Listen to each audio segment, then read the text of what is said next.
¿Qué tal amigas? ¿Qué tal amigos? Qué gusto saludarles nuevamente aquí en Análisis con su servidor Eduardo Andrade en el canal que tiene el mejor auditorio de YouTube, que sigue creciendo día con día.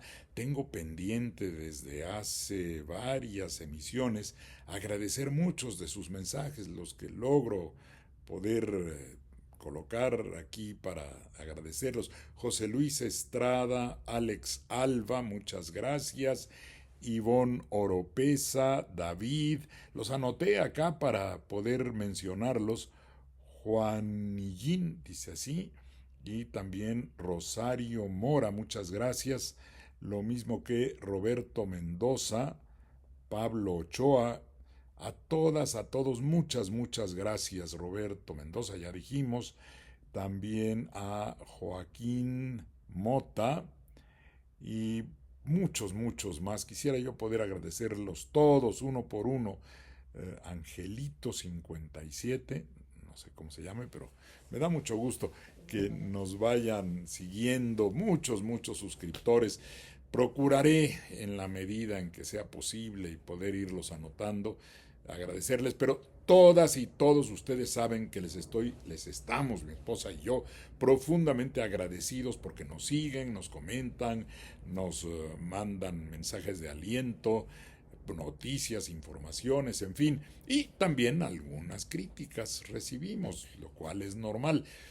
Sobre todo ahora con el tema este de la prisión preventiva oficiosa que resurgió como un volcán y se han volcado, permítanme decirlo así, también muchas participaciones que estiman, a mi juicio equivocadamente, que la Corte Interamericana de Derechos Humanos puede obligar a México, al pueblo mexicano, a modificar su constitución. Y ya he explicado una y mil veces las razones por las cuales la soberanía popular es inalienable. También hubo algunos comentarios, y creo que muy certeramente me decían, que entre los despropósitos que critiqué del profesor Miguel Carbonell sobre la prisión preventiva oficiosa, no había tocado el tema de la investigación penal que dice Carbonell que ha quedado sustituida o eliminada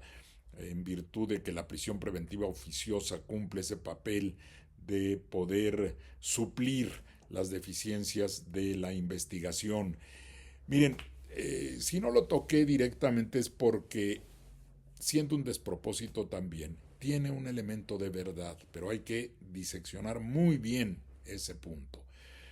La investigación criminológica, como se efectúa actualmente en nuestro país, evidentemente tiene deficiencias, pero también hay que hacer un análisis del impacto que el nuevo sistema penal, bueno, nuevo, empezó en 2008, ha tenido sobre los procesos de investigación.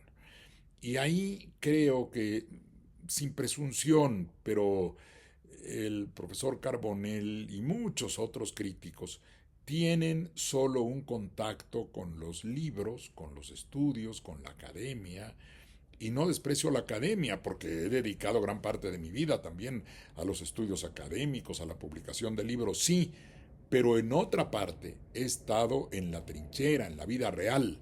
He sido procurador general de justicia de mi estado, subprocurador del Distrito Federal. He conocido profundamente los dos sistemas penales, el antiguo y el actual.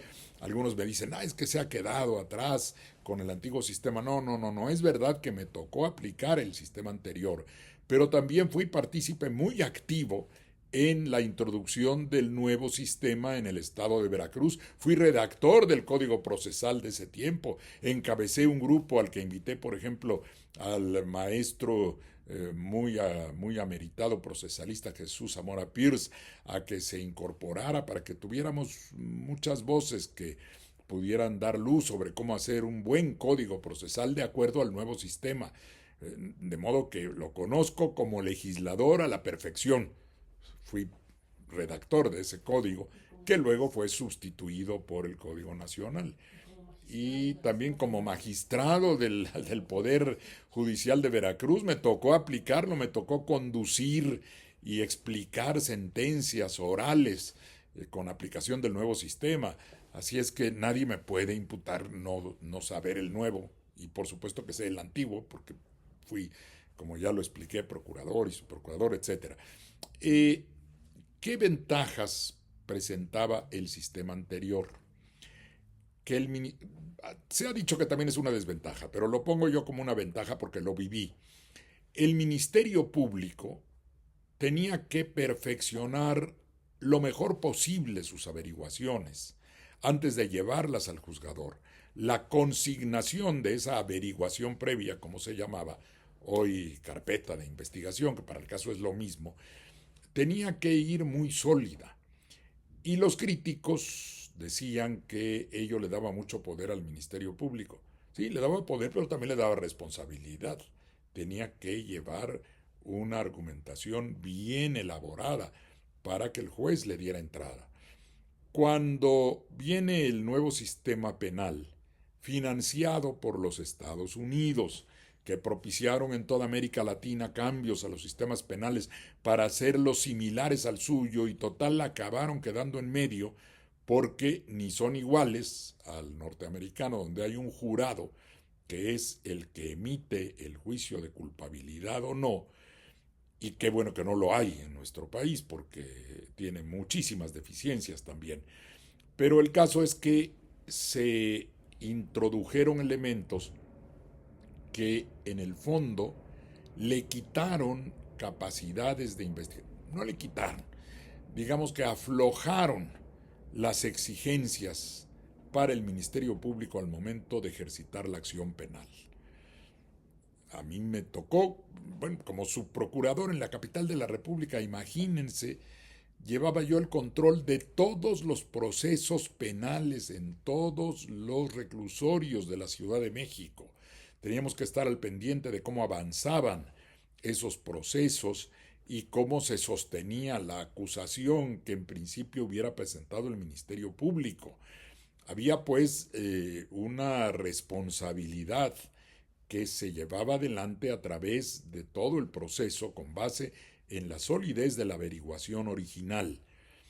Al aflojarse eso y al permitirse que con menos fuerza, con menos solidez, ya nada más presentando algunos indicios, datos de prueba, se pudiera vincular a una persona a proceso y luego continuara la investigación una vez que ya participaba el juez de la misma, eso ha generado, a mi manera de ver también, una falta de capacidad en la presentación o una, eh, no sé cómo llamarle para no volver a la idea de que se ha aflojado, simplemente una disminución de los requisitos que debería llevar adelante el ejercicio de la acción penal, dado que le queda al Ministerio Público la posibilidad de seguir investigando más adelante y además con la participación del juez. Y fíjense, esto tiene otro elemento que hay que reflexionar. Se dice que el sistema anterior a 2008 era un sistema inquisitorio. Falso, falso, falso. ¿Qué se entiende por sistema inquisitorio? Un sistema inquisitorio es aquel en el que el juez que va a juzgar realiza también la investigación. Está investigando y juzgando al mismo tiempo, lo cual contamina su propia decisión, porque los criterios respecto a los cuales está investigando van condicionando lo que él cree que va a ser la solución final del asunto y cómo va a juzgar. Eso se eliminó desde finales del siglo XIX. Cuando México incorpora en su constitución en el año 1900 la figura del Ministerio Público, adopta el sistema acusatorio. El sistema acusatorio implica que hay una autoridad que acusa, primero investiga, es el Ministerio Público, hace la investigación y acusa. Y hasta ahí llega, bueno, tiene que presentar las pruebas, por supuesto, pero ya no hace más trabajo de investigación, sino de sostener lo que ha investigado frente a la autoridad que juzga. Esa separación entre el que acusa y el que juzga es determinante del sistema acusatorio, y así funcionaba nuestro sistema antes de 2008. que se decía que el Ministerio Público llegaba a tener casi una gran capacidad de juicio al perfeccionar su investigación, pues eso dependía de cómo el juez revisara esa investigación. Pero técnicamente el sistema era totalmente acusatorio. ¿Qué se hizo con el cambio? Que parte de la investigación se permite que continúe cuando ya hay un juez de control que supuestamente controla la parte de investigación que falta.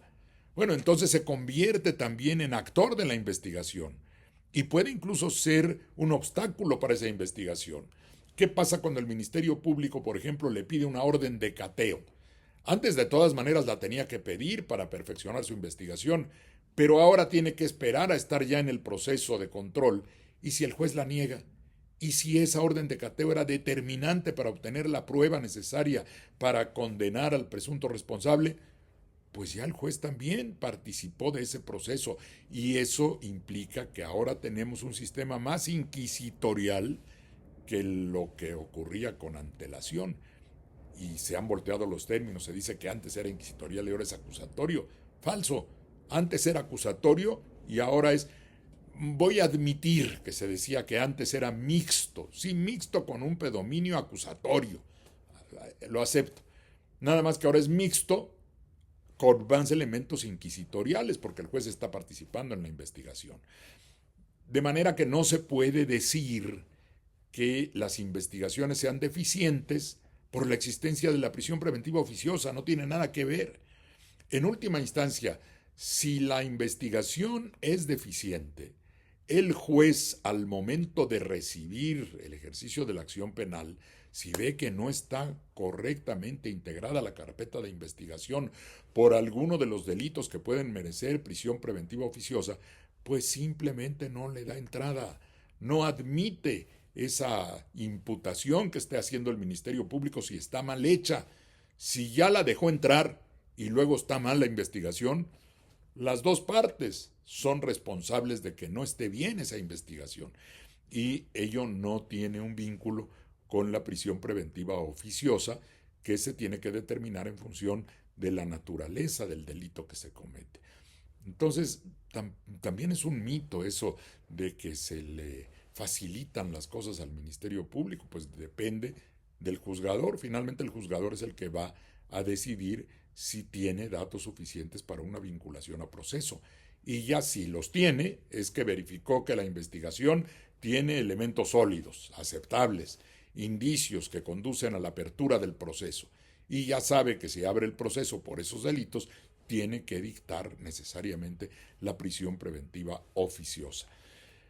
Todo esto hay que revisarlo con un gran cuidado para entender que sí tenemos que mejorar nuestros sistemas de investigación y lograr un mejor resultado en la aplicación de la justicia, pero no podemos condenar simplemente una institución jurídica como la prisión preventiva oficiosa adjudicándole males que no tiene.